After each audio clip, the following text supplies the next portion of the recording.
Here is my new Porto video, which literally has just gone live, and I always just watch it through once and just do my final checks, just in case there's any issues with it. Seems alright, but I also just look for the first few comments that come through, and here we've had one from Dewey Clark, saying, if still in Porto, go and seek out Salgueiros old ground, and give that a love heart. I think I'm going to do that right now. I've literally just googled it, and it seems like there's an old abandoned stadium where there's now a, tube station. And if anyone knows my videos, I love to visit abandoned stadiums. I had planned to go to Boa Vista today. Someone DM'd me from the club, just weirdly enough, randomly, and I asked him if it'd be open today. He said no, it probably wouldn't. So, do you know what I'm going to do instead? I am going to go and find Portugal's or Porto's abandoned stadium.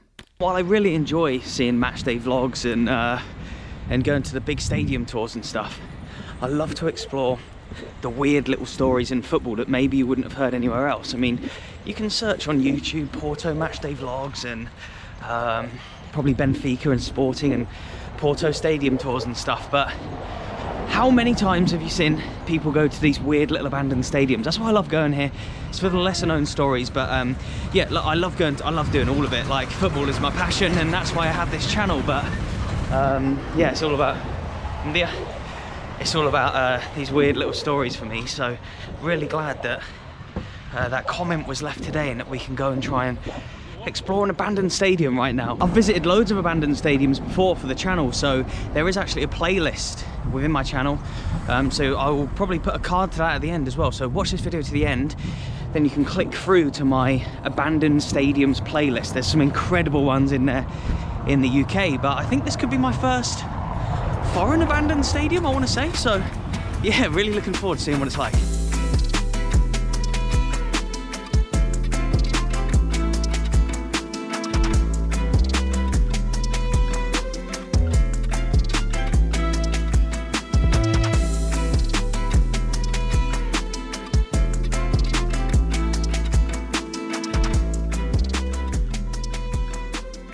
Starting to chuck down a little bit now. Maybe this is part of the old stadium here. The old barbed wire, look, and these walls. Can we see anything through here? Maybe this is where you'd have to buy a ticket back in the day. I don't know. Would someone have been chatting to you through there and get yourself a ticket maybe? I'm not sure. So the stadium was actually torn down in order to build a metro stop. And I can see some of the old abandoned terraces now. Yeah, the stadium was knocked down in order to build this station right here, this tube station or metro station. There's not many countries around the world that call it tube. I'll keep telling myself that it's metro here. But yes, it looks like we're here. Hang about. Yeah, here we are. We've just arrived. It is opposite me right now. It's absolutely pissing down. I want to find somewhere to have a bit of lunch or something and tell you about the team first. So hang about is right here. I'm not going to show you straight away. I want you guys to continue watching this video for as long as possible. I'm gonna have to like scale this fence in a second to get in, I believe, but there seems to be people in there. Oh, look at the rain pissing down right now. Let's go find somewhere dry. I'm glad they had no Sagres on tap in it. They run out. Little salami roll kind of a thing. So Sport Comércio y Salgueiros. I'll put their badge on screen right now. It seems like they are another club which have an eagle or some kind of bird as a symbol of their club. They're over 100 years old. 1911 they were formed in, and they play now in Campania, which is near one of the main stations, which is where I've been coming in and out of on the train to go to Porto.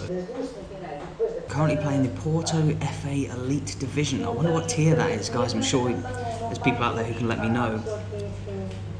It says the Porto Football Association is level 4, 5, 6 and 7. So it's probably a little bit like the East and the West of Scotland League, where they have different sort of levels within those actual parts, but it's kind of hard to know whereabouts they sort of fall within. So yeah, I guess they still have their headquarters or meetings and stuff in Paranhos. It does say here that they are based in Paranhos, which is the area that we're in now, but they play their home games in the neighbourhood parish or the neighbour parish of Campania. So a group of friends had been inspired after a football match between Benfica and Porto to start their own team, and they would meet by a lamp apparently. After work and after dinner, they'd meet at a specific lamp within Porto to debate about new ideas of how to build their club. And Well, they had no money at the time. The original founders went around Porto singing Christmas songs to raise funds. That was in 1911. They made enough money to buy some jerseys, some shirts for the club, and they decided that they would play in red as opposed to blue, the Benfica red as opposed to the Porto blue, so there wouldn't be two blue teams in Porto, and so they could have a different colour to the other city rivals of Porto. Obviously two different sized clubs now. How often would they have actually played each other? Wow, and I wasn't expecting this. They've played one game in the UEFA Cup in the 1991-92 season, so they must have had... They've played in the UEFA Cup? Yeah. The highlight of their life was a 5th place finish in the 1991 season, 90/1991 season, that enabled the club to compete in Europe for in a European competition for the first and only time. Oh my god, listen to this. In the 1991-92 UEFA Cup, Salgueiros played Cannes in the first round and lost on penalties. Among the players in the French team was Zinedine Zidane. So Zidane has played against the team that were from this area of who used to play at this abandoned stadium, which we're about to go and check out. That is absolutely unbelievable. Sport Comércio Salgueiros? You know the team? They bomb? No? Not too good? Já foi bom, agora tá... The Estádio is... no, yeah. I go and have a look after my Super Bowl. Estádio Campagna. Campagna, yeah. Sim, yeah. You FC Porto? Ah, yeah. Dragão. Mourinho. Jose Mourinho. Villas Boas. Obrigado. Thanks, sir. Thank you. Perfect. Nice to meet you. Adios. Ciao. What a cool guy. Not a lick of English, but when you come to these places, I always find it... yeah, I think you should learn a little bit of the language, even just the word Estádio, and then, like, well, I'm trying to talk about the teams or whatever. Football, you can talk about football with anyone around the world who's a fan. He showed me a bottle of whiskey which had the Porto badge on, which I probably showed you, but I wouldn't have showed you the whiskey, but me chatting to him, I said FC Porto, and he showed me behind the bar.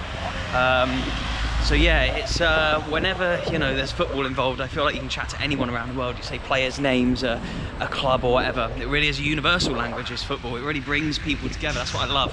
But yeah, even just coming abroad, like, learn por favor and desculpe and obrigado and ciao and all that kind of stuff.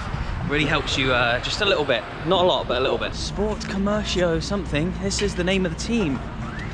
Yeah, look at this. Sport Comércio Agres. Is that to do with the old football team? Oh, it might be, you know.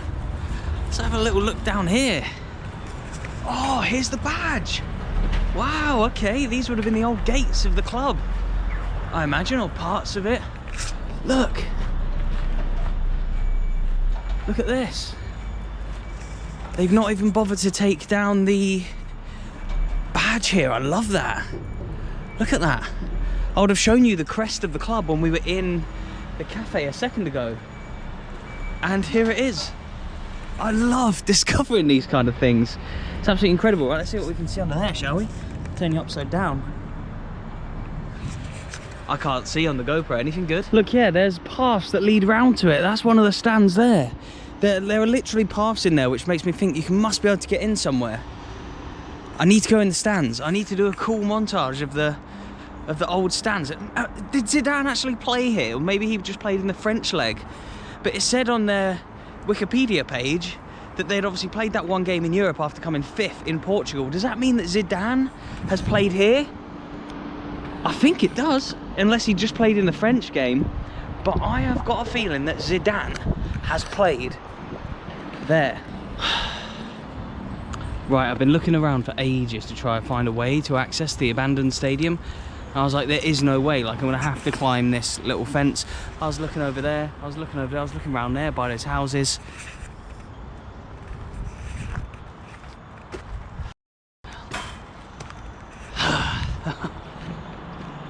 The ground hopping gods aren't always kind, but we are currently stood where Zinedine Zidane, a young Zinedine Zidane playing for Cannes, Zinedine Zidane, once played, or may have played if he played in the away leg here. And look, here is the sad, stupid reminder of why this stadium is now abandoned. Thank you, Salgueiros. tube station on the D line. For God's sake.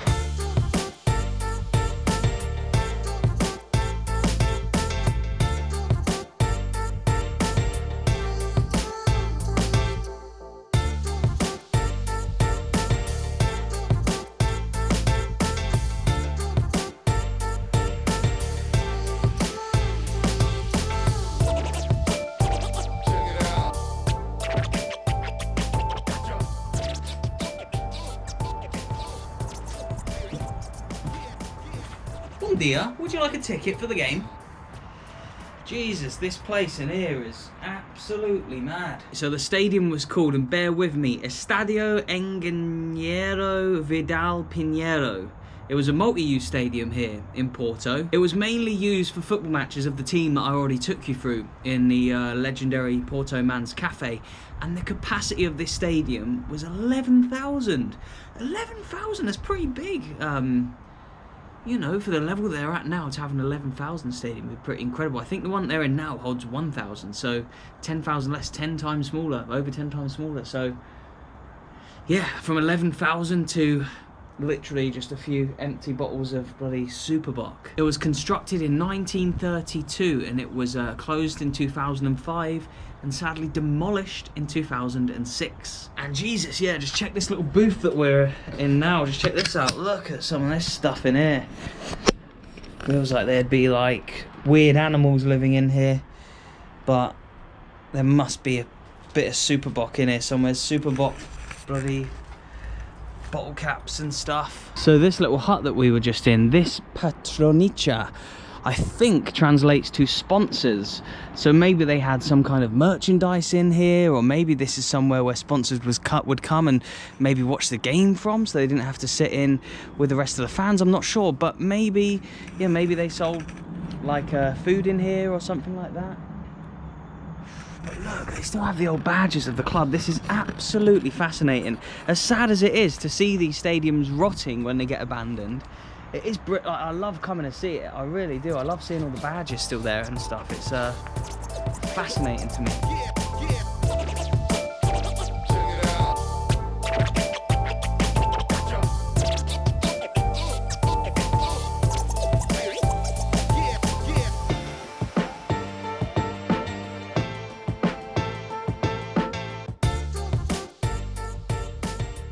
And whenever I come to abandoned stadiums, I always think about the families and the friends and the people who would have stood on these terraces for, what, 80 years, from the 30s to the like 2000s that this was here. Maybe 70, 80 years that it was about.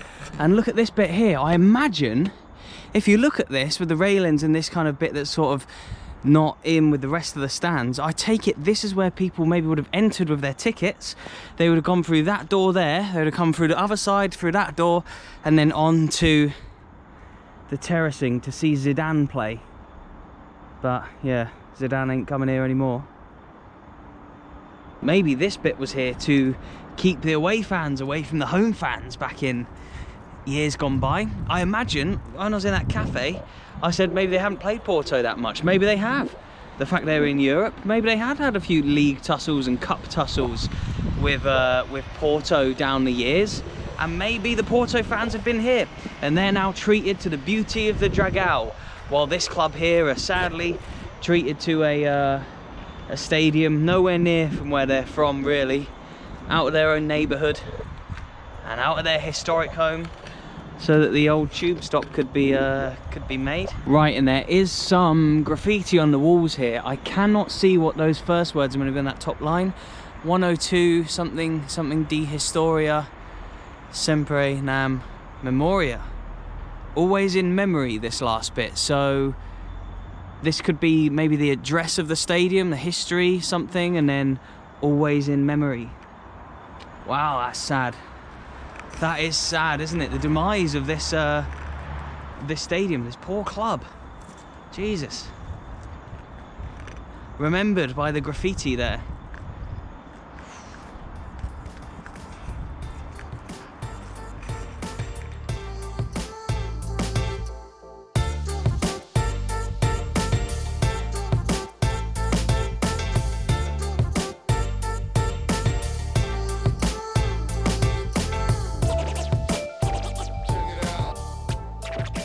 Look at this, it's a lovely little beautiful door handle with this flower on that has been here maybe untouched since 2005, 2006, which would have been used and opened and walked in and out of for like 70 years. I mean, maybe this wasn't put on then, but someone would have one day put this on here thinking that's a really lovely door handle. Someone would have thought, put a little bit of thought into that, into sort of the kind of aesthetics of the stadium. Yet here it is, decades later, still here, sadly now unused. Right, and I wish the club who once played here and who once faced the likes of Can and Zinedine Zidane and came 5th in the Portuguese league, I wish them all the best wherever your new stadium is in Campania. Yeah, I wish you good luck in getting back to kind of where you belong, and maybe getting back to another stadium which is kind of more yours again. Yeah, look at this place. Really sad to see how it is like this, but like I say, fascinating at the same time. See those old door handles and stuff like that. I've been here for decades, now untouched and unused. Unbelievable, really fascinating to me. Please do remember to hit that like button. Please do remember to subscribe as well. Look, somewhere on screen right now is my abandoned stadiums playlist. If you like this video, then check that out. I've got loads more cool ones. There's loads of stadiums in the UK that are abandoned. I've absolutely loved making videos in Portugal. I'm not too sure how many more I've got coming up after this one. Back to the UK for a while, but Portugal, I definitely will be back. I've absolutely loved it in your country. Thank you so much. Obrigado, and I'll see you in the next one. Ciao.